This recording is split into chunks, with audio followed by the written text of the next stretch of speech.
ನಮಸ್ತೆ ಎಲ್ಲರಿಗೂ. ಇವತ್ತು ನಾನು ಎಣ್ಣೆ ಮುಳುಗಾಯಿ ಮಾಡ್ತಾ ಇದ್ದೀನಿ. ಎಣ್ಣೆಗಾಯಿ ಇದು ಚಪಾತಿ ರೊಟ್ಟಿ ಅನ್ನದ ಜೊತೆಗೆ ತುಂಬ ಚೆನ್ನಾಗಿರುತ್ತೆ.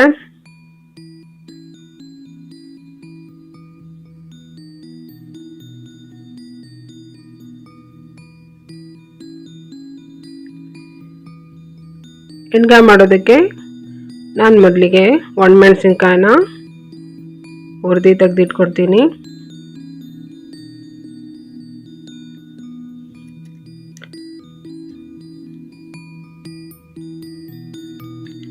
ಒಂದು 2 ಸ್ಪೂನ್ ಧನಿಯಾ, 1 ಸ್ಪೂನ್ ಜೀರಿಗೆ, ಒಂದು ಸ್ವಲ್ಪ ಕಾಳು ಮೆಣಸು, ಇದಿಷ್ಟನ್ನು ಹುರಿದ್ಬಿಟ್ಟು ತೆಗೆದಿರ್ತೀನಿ.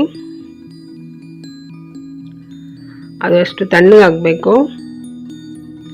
ಈಗ 2 ಈರುಳ್ಳಿ ಉದ್ದುದ್ದ ಹೆಚ್ಚಿರೋದು, ಅದಕ್ಕೆ ಸ್ವಲ್ಪ ಎಣ್ಣೆ ಹಾಕಿ ಮತ್ತು ಬೆಳ್ಳುಳ್ಳಿ ಕೂಡ ಈರುಳ್ಳಿ ಜೊತೆ ಹಾಕಿ ಫ್ರೈ ಮಾಡ್ತಾ ಇದ್ದೀನಿ.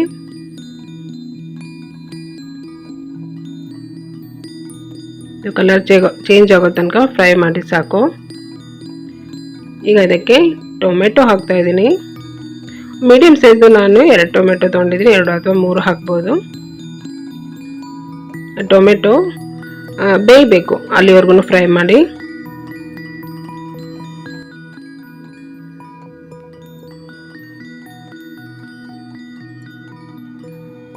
ಟೊಮೆಟೊ ಬೆಂದಿದೆ, ಇಷ್ಟಾದರೆ ಸಾಕು.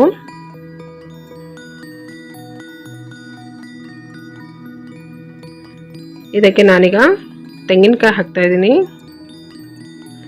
ಇದು ಫ್ರೈ ಮಾಡಬೇಕಂತಿಲ್ಲ, ಸ್ವಲ್ಪ ಬಿಸಿ ಆದರೆ ಸಾಕು.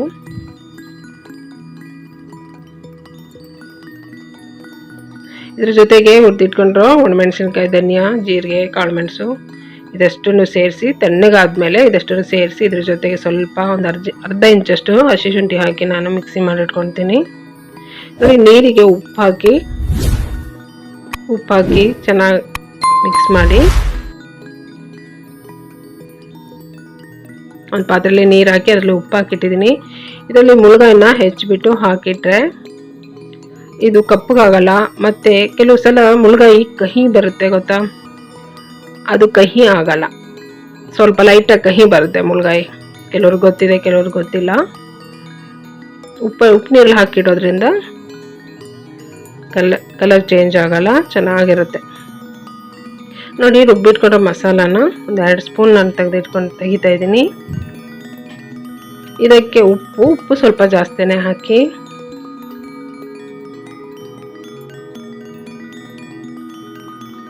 ಆಮೇಲೆ ಅರಿಶಿನ ಇದಿಷ್ಟು ಈ ಮಸಾಲ ಜೊತೆಗೆ ಚೆನ್ನಾಗಿ ಮಿಕ್ಸ್ ಮಾಡ್ತೀನಿ. ಉಪ್ಪು ಯಾಕೆ ಸ್ವಲ್ಪ ಜಾಸ್ತಿ ಹಾಕ್ಕೋಬೇಕಂದ್ರೆ ಮುಳುಗಾಯಿಗೆ ಮಸಾಲ ತುಂಬೋದಕ್ಕೆ ಉಪ್ಪು ಯಾಕೆ ಜಾಸ್ತಿ ಹಾಕಬೇಕಂದ್ರೆ ಮುಳುಗಾಯಿಗೆ ಕರೆಕ್ಟಾಗಿ ಉಪ್ಪು ಚೆನ್ನಾಗಾಗುತ್ತೆ. ಉಪ್ಪು ಕರೆಕ್ಟಾಗಿ ಹಾಕಬೇಕಂದ್ರೆ ಸ್ವಲ್ಪ ಉಪ್ಪು ಜಾಸ್ತಿ ಹಾಕಬೇಕು.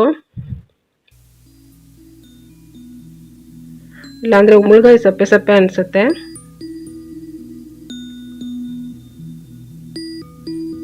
ಮತ್ತು ನೀವು ಗ್ರೇವಿಗೆ ಹಾಕುವಾಗ ನೋಡಿ ಹಾಕೊಳ್ಳಿ, ಸ್ವಲ್ಪ ಕಮ್ಮಿ ಹಾಕಿ ಅಥವಾ ಹಾಕದೇ ಇದ್ರೂ ಸರಿ. ಕೊನೆಯಲ್ಲಿ ನೋಡಿಕೊಂಡು ಉಪ್ಪು ಹಾಕ್ಬೋದು. ಮುಳುಗಾಯಿಗೆ ಉಪ್ಪು ಜಾಸ್ತಿ ಹಾಕೋದ್ರಿಂದ ಮುಳುಗಾಯಿಗೆ ಉಪ್ಪು ಜಾಸ್ತಿ ಆಗಲ್ಲ, ಕರೆಕ್ಟಾಗಿ ಆಗುತ್ತೆ. ಇದು ಗ್ರೇವಿಗೆಲ್ಲ ಸ್ಪ್ರೆಡ್ ಆಗುತ್ತೆ. ಅಷ್ಟು ಮುಳುಗಾಯಿ ನಾನು ಮಸಾಲ ಹಚ್ಚಿಟ್ಟಿದ್ದೀನಿ. ಈಗ ಒಂದು ಪಾತ್ರೆಯಲ್ಲಿ ಒಗ್ಗರಣೆಗೆ ಎಣ್ಣೆ ಹಾಕ್ತಾಯಿದ್ದೀನಿ. ಮತ್ತು ಎಣ್ಣೆ ಬಿಸಿ ಆದಮೇಲೆ ಸಾಸಿವೆ ಸಿಡಿಲಿ, ಆಮೇಲೆ ಕರಿಬೇವಿನ ಸೊಪ್ಪು ಹಾಕಿ ಒಂದು ಚಿಕ್ಕ ಈರುಳ್ಳಿ ಸಣ್ಣಗೆ ಹೆಚ್ಚಿರೋದು ಹಾಕ್ತಾಯಿದ್ದೀನಿ. ಈರುಳ್ಳಿ ಸ್ವಲ್ಪ ಫ್ರೈ ಆದರೆ ಸಾಕು.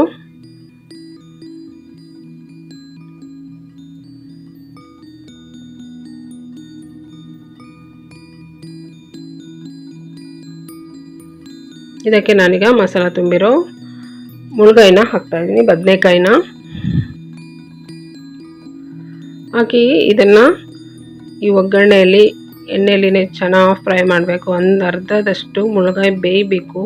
ಆ ಥರ ಮೀಡಿಯಮ್ ಫ್ಲೇಮ್ ಇಟ್ಕೊಂಡು ಚೆನ್ನಾಗಿ ಫ್ರೈ ಮಾಡಬೇಕು. ಆವಾಗ ಎಣ್ಣೆ ಮುಳುಗಾಯಿ ಚೆನ್ನಾಗಿ ರುಚಿ ಬರುತ್ತೆ.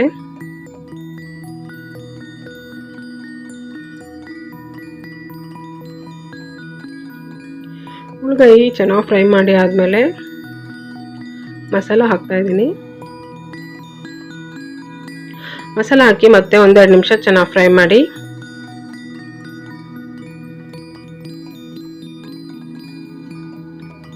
ನಾನು ಈ ಟೈಮಲ್ಲಿ ಉಪ್ಪು ಹಾಕ್ತಾ ಇಲ್ಲ. ನಾನು ಮುಳ್ಗಾಯಿಗೆ ಉಪ್ಪು ಜಾಸ್ತಿ ಹಾಕಿದ್ದೀನಲ್ಲ, ಅದೇ ಇದಕ್ಕೆಲ್ಲ ಬಿಟ್ಕೊಳುತ್ತೆ. ಅದಕ್ಕೆ ನಾನು ಕೊನೆಯಲ್ಲಿ ಉಪ್ಪು ನೋಡಿಬಿಟ್ಟು ಟೇಸ್ಟ್ ನೋಡಿ ಬೇಕಾದರೆ ಹಾಕ್ತೀನಿ.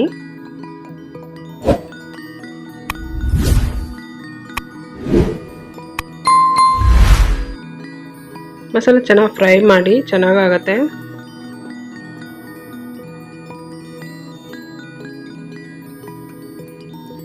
ಮಿಕ್ಸಿಗೆ ಇನ್ನು ಸ್ವಲ್ಪ ಮಸಾಲ ಇರುತ್ತಲ್ಲ, ಅದಕ್ಕೆ ಸ್ವಲ್ಪ ನೀರು ಹಾಕ್ಬಿಟ್ಟು ಆ ನೀರನ್ನೇ ಹಾಕ್ತಾಯಿದ್ದೀನಿ.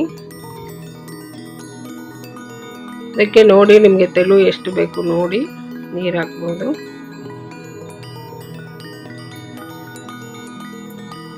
ನಾನು ಹುಣಸೆ ರಸ ಹಾಕ್ತಾಯಿದ್ದೀನಿ.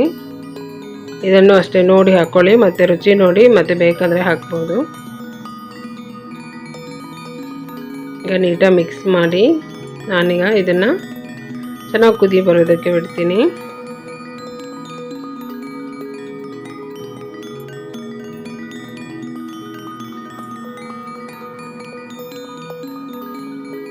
ಇದಕ್ಕೆ ನಿಮ್ಗೆ ನೀರು ಎಷ್ಟು ಬೇಕೋ ನೋಡಿ ಹಾಕ್ಕೋಬೋದು. ಅದೇ ಎಷ್ಟು ಗಟ್ಟಿ ಬೇಕು ಎಣ್ಗಾಯಿ ಅಂತ ನೋಡಿ ಹಾಕ್ಕೋಬೇಕು. ಮುಚ್ಚಳ ಮುಚ್ಚಿಬಿಡ್ತೀನಿ, ಇದು ಚೆನ್ನಾಗಿ ಕುದಿ ಬರಲಿ.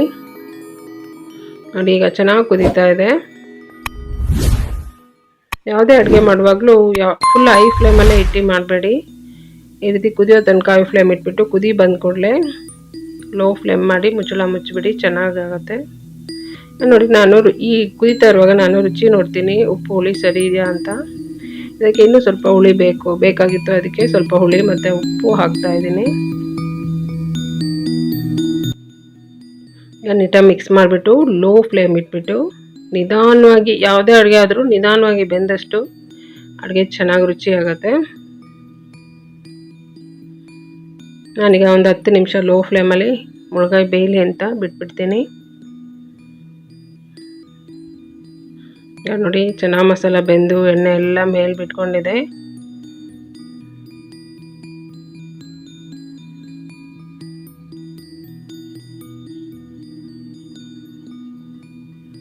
ಮುಳ್ಗಾಯಿ ಬೆಂದಿದೆಯಾ ಅಂತ ನೋಡ್ತೀನಿ. ಮುಳ್ಗಾಯಿ ಬೆಂದಿದೆ, ಇಷ್ಟಾದರೆ ಸಾಕು. ಕೊನೆಯಲ್ಲಿ ಕೊತ್ತಂಬರಿ ಸೊಪ್ಪು ಹಾಕಿ ಮಿಕ್ಸ್ ಮಾಡಿದರೆ ಎಣ್ಣೆ ಮುಳ್ಗಾಯಿ ಅಥವಾ ಎಣ್ಗಾಯಿ ರೆಡಿ ಇದೆ ಸರ್ವ್ ಮಾಡೋದಕ್ಕೆ. ಚಪಾತಿ ರೊಟ್ಟಿ ಜೊತೆ ಅನ್ನದ ಜೊತೆಗೆ ಸೂಪರಾಗಿರುತ್ತೆ. ಈ ರೀತಿ ಒಂದ್ಸಲ ಮಾಡಿ ನೋಡಿ. ನನ್ನ ವಿಡಿಯೋ ಇಷ್ಟ ಆದರೆ ಲೈಕ್ ಮಾಡಿ, ಶೇರ್ ಮಾಡಿ, ಸಬ್ಸ್ಕ್ರೈಬ್ ಮಾಡಿ. Thank you.